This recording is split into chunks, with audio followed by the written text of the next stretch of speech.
ሰላም ሰላም ልጆችዬ፣ ይህ የተረት ሰዓታችን ነው። በዚህ የተረት ሰዓታችን ጣፋጭና አስተማሪ የሆኑ ተረቶችን በየጊዜው የምንለቅ ስለሆነ እናንተም ሰብስክራይብ እያደረጋችሁ ተከታተሉን። ዛሬ ስለ ታማኙ ሰውዬና ስለ ወርቃማ መጥረቢያው ተረት እነግራችኋለሁ። ተረት ልጆችዬ፣ በአንድ ትንሽዬ መንደር አንድ ትሁትና በጣም ታማኝ የሆነ የአራት ልጆች አባት ገበሬ ይኖር ነበረ። ይህ ገበሬ ልጆቹን የሚያሳድገውም ሆነ መሰረታዊ ፍላጎታቸውን የሚያሟላው ዛፍ በመቁረጥና በመሸጥ ስለሆነ አንዲት አሮጌ ትንሽዬ መጥረቢያ ይዞ እንደተለመደው ለመደበኛው ስራው ወደ እንጨት ቆረጣ ይሄዳል። እዛም እንደደረሰ በጣም ደክሞት ስለነበረ ትንሽ ዛፍ ስራ አረፍ ካለ በኋላ በመነሳት ዛፍ ለመቁረጥ ወደ ዛፉ ላይ ይወጣል። ዛፉ ላይ ወጥቶም በቃ ነገሮችን ሁሉ እያሰላሰለ ዛፉን እየታገለ እየቆረጠ እያለ በሀሳብ በጣም በመመሰጡ እንደ ድንገት ሆኖ ከእጁ ላይ የያዘው መጥረቢያ ይወድቅና በውሃ ውስጥ ይገባበታል። በዚህን ጊዜ ለልጆቹ ማስተዳደሪያም ሆነ ማሳደጊያ የሚጠቀመው በዚቹ በመጥረቢያው ስለሆነ ገበሬው በጣም ያዝና ከዛፍ ላይ በመውረድ ወንዙ አጠገብ ቁጭ ብሎ በጣም እያለቀሰ ምን ይሻለኛል? አሁን በምንድን ነው ለልጆቼ ምግብ ገዝቼ የሚሄደው?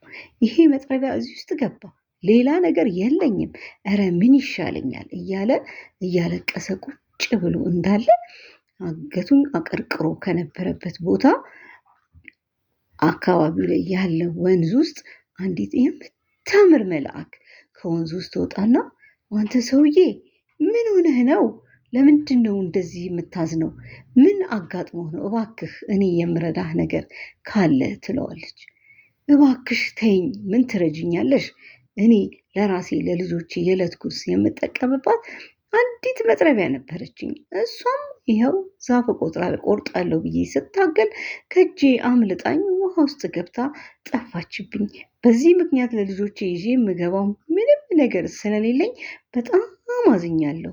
እባክሽ ተይኝ ሲላት፣ አይዞህ እኔ እረዳሃለሁ፣ እኔ መልአክ ነኝ፣ እኔ እረዳሃለሁ፣ አሁን መጥረቢያን አወጣልሃለሁ በማለት ወደ ውሃ ውስጥ ጠልቃ በመግባት በጣም የሚያብረቀርቅ የሚያምር የወርቅ መጥረቢያ ይዛ ወጥታ ናና ሰውየው ይሄን ያንተ መጥረቢያ አለችው።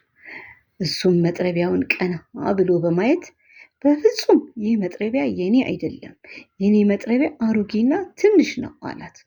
እሺ ያንተን መጥረቢያ ላምጣልህ በማለት በድጋሚ ወደ ወንዝ ውስጥ ጥልቅ ብላ በመግባት የብር የሚያብረቀርቅ በጣም የሚያምር ሌላ መጥረቢያ ይዛ ወጥታ ይሄ ነው ያንተ መጥረቢያ አለችው።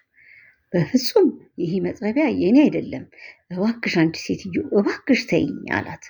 በዚህን ጊዜ በሱ ታማኝነት የተገረመችው መልአክ አሁንም ወደ ውሃ ውስጥ በጣም በመጥለቅ የራሱን መጥረቢያ ይዛ ወጣች። የራሱን መጥረቢያ አውጥታ ይሄ ነው ያንተ መጥረቢያ አለችው። እሱም አዎ ይሄ ነው የኔ መጥረቢያ፣ በጣም አመሰግናለሁ፣ ወይ ረዳሽኝ፣ በቃ ስጭኝ ሲላት ተመልሳ ወደ ውሃ ውስጥ በመጥለቅ በመግባት ያንን ወርቃማ መጀመሪያ ይዛ የወጣችውን የሚያብረቀርቀውን መጥረቢያ ይዛ ወጥታ ሰውየው አንተ በጣም ታማኝ፣ ትሁት፣ ደግ አባት ስለሆንክ እኔ ይህንን የወርቅ መጥረቢያ እሸልምሃለሁ።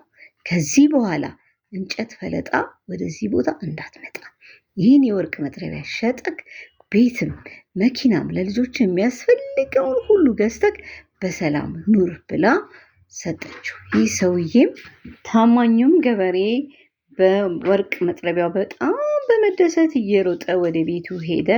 ወደ ቤቱም በመሄድ ከቤተሰቦቹ ጋራ በጣም በመደሰት ለቤተሰቦችም ያጋጠመውን የውሎ ታሪኩን ሁሉ ከነገራቸው በኋላ በማግስቱ በጠዋት ተነስቶ ያን የወርቅ መጥረቢያ ሸጦ ለቤቱ የሚያስፈልገውን ነገር ሁሉ ገዝቶ ከድካም በመዳን ሰላማዊ ኑሮ መኖር ጀመረ።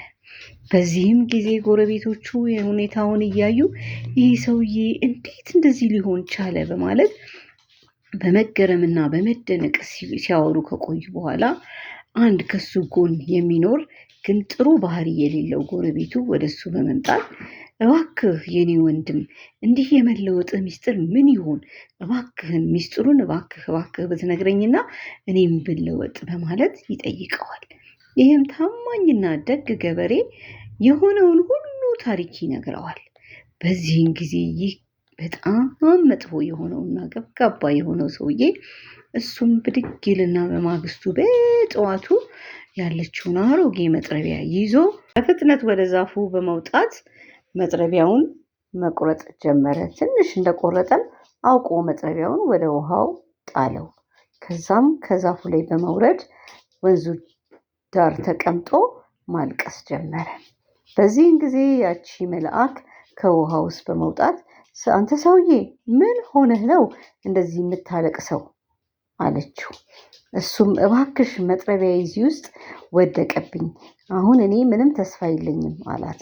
አይዞህ እኔ እረዳሃለሁ በማለት መልአኳም የሰውየውን የልብ ክፋት ስለተረዳችው መጥረቢያ ይዛ በመውጣት ይሄስ አለችው። አዎ እሱ ነው የኔ መጥረቢያ፣ እባክሽ ስጪኝ አመሰግንሻለሁ ሲላት በዛ ቅስፈት መልአኳ የልቡን ክፋት በመረዳት ተሰወረችበት። በዚህን ጊዜ ሰውየው የራሱንም መጥረቢያ ወርቁንም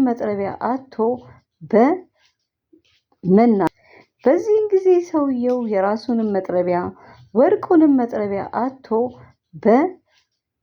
በመናደድ እያለቀሰ ወደ ቤቱ ተመለሰ። ልጆችዬ አያችሁ አይደል?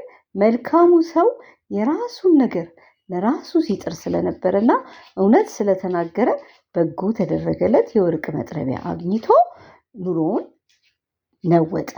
ይህ ገብጋባና ክፉ ሰውዬ ግን አተርፋለሁ በማለት የያዘውንም መጥረቢያ አጥቶ ወደ ቤቱ ባዶ እጁን ተመለሰ እላችኋለሁ። ልጆችዬ እናንተስ ከዚህ ተረት ምን ተረዳችሁ? እስኪ የተረዳችሁትን ለነማሚ ንገሯቸው። እናንተም መልካም ልጆች በመሆን ማደግ አለባችሁ። ተጨማሪ በሌላ ጊዜም እንደዚህ አይነት ታሪኮችን እንድነግራችሁ ሰብስክራይብ እያደረጋችሁ ተከታተሉኝ። ቻው ቻው። ወዳችኋለሁ።